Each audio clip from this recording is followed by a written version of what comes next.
Welcome back once again as we continue on in our pile of wheels that we need to fix. Last week we did a rotted out wheel that had been left outside way too many years. This week we have a wheel to fix that went through a wreck. We started to show you that last week. This is the wheel that we were working on. So I'm going to go ahead and get this wheel taken apart. We'll get into this, and then partway through I'm going to stop and kind of address a little topic that shows up. So here we go.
Well, you remember a while back when I turned a new hub core for a Sarvin flange? Remember just how I fitted those flanges to the core?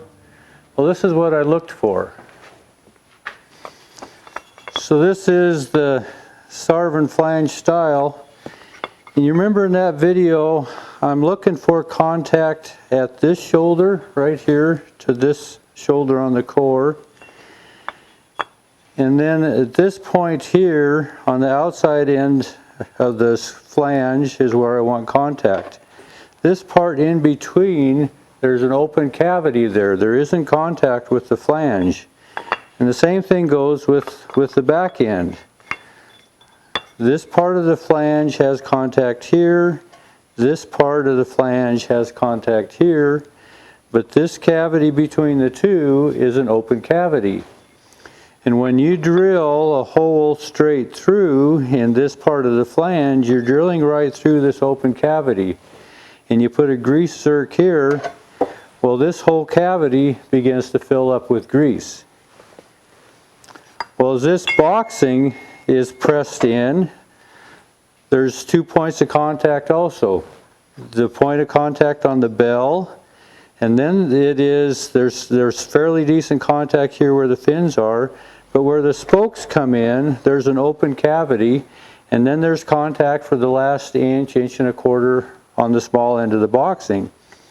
Well, this inside is opened up and there's a cavity there so that when the spokes come into the core, that they don't come in and hammer on this boxing and could possibly break the boxing. So this is left open on purpose.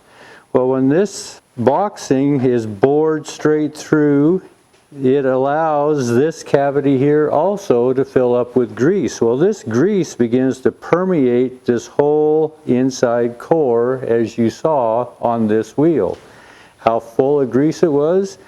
Well, when this becomes permeated, it loosens the bond on this boxing, and it loosens the bond on the flanges. Well, the flanges stay intact because they're riveted. But did you notice on this hub when I took it apart, there was no boxing. So it was so full of grease, permeated between the boxing and the hub core, that it allowed this boxing to back out. So that boxing was not in this hub. It's still on the axle of that buggy.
So the question kind of remains as you watch this, probably thinking, what in the world did I do leaving that hub in all those different pieces in that hub core? Well, the main reason is, actually there's two kind of reasons. One is my assessment of the customer that owns this buggy wheel, and the fact that there was no boxing. See, this boxing is already pre-drilled. So when this owner comes, if he calls ahead of time, he hasn't come yet to pick up this wheel, I'm going to make sure that he goes to his axle and finds that boxing. I don't think he knows that it's still there yet.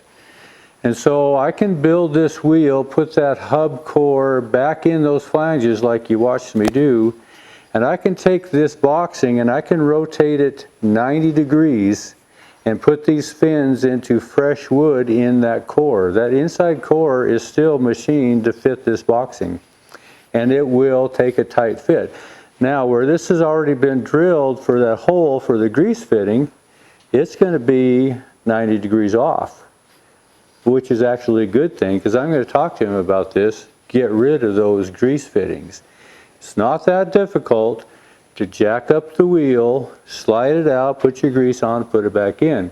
This grease zerk fitting idea really is not the best idea.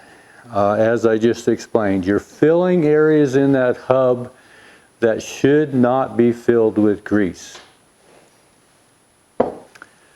So I mentioned that I took into account what I assess to be the character of the customer.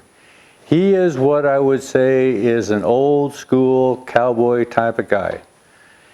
Now, a number of years ago, back in the 90s, we ranched for a while and leased a place of a rancher who had died, and we leased it from his sister.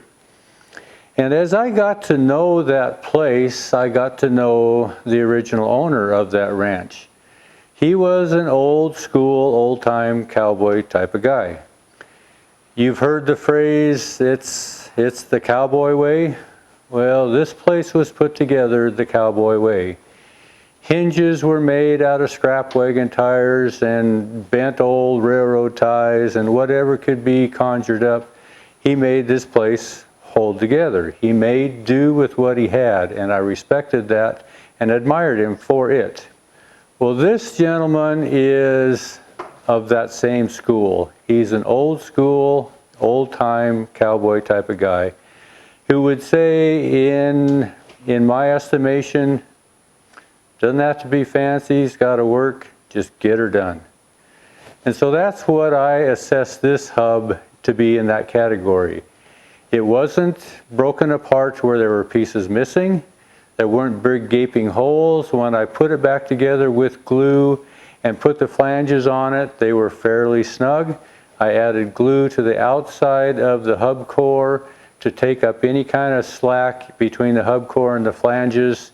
And then once the spokes are in, I'll put some bolts in temporarily to hold it in place till I put the rivets in. But this hub core will work. It'll get her done. And when we put that boxing back in correctly, and I've talked to him about these grease zerks, this wheel will certainly work. It doesn't have to be all about thrills and frills. It has to work, so we'll just get her done. Well, from here, I'm going to go ahead and just finish out the process of building this wheel, and we'll get her put together and it'll work.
Well, two takeaways from this video is, one, don't mess with these new modern grease zerks and just drilling holes and thinking it's going to work.